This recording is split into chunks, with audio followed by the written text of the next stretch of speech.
বিরিয়ানি নামটা শুনলেই জিভে জল আসে না এমন মানুষ খুঁজে পাওয়া ভার।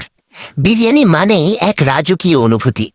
কিন্তু আপনি কি জানেন আপনার প্রিয় এই বিরিয়ানির আদি বাড়ি কোথায়, কিংবা কিভাবে এটি আমাদের এই বাংলার ঘরে ঘরে পৌঁছে গেল?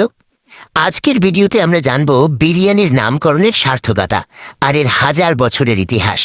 বিরিয়ানি শব্দের উৎপত্তি মূলত ফার্সি ভাষা থেকে।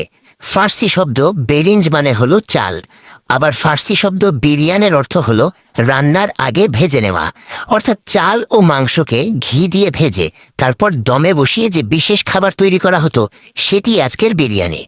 বিরিয়ানির ইতিহাসে নিয়ে দুটি জনপ্রিয় মতবাদ আছে। প্রথমত বলা হয় ১৩৯৮ সালে ভারত আক্রমণের সময় সমরকন্দের শাসক তৈমুর লং প্রথম বিরিয়ানি ভারতে নিয়ে আসেন। দ্বিতীয় মতটি আরও আকর্ষণীয়।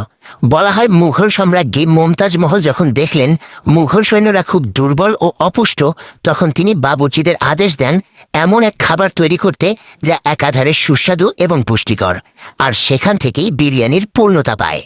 বিরিয়ানির ইতিহাসে বড় পরিবর্তন আসে যখন নবাব ওয়াজেদ আলী শাহ কলকাতা নির্বাসিত হন।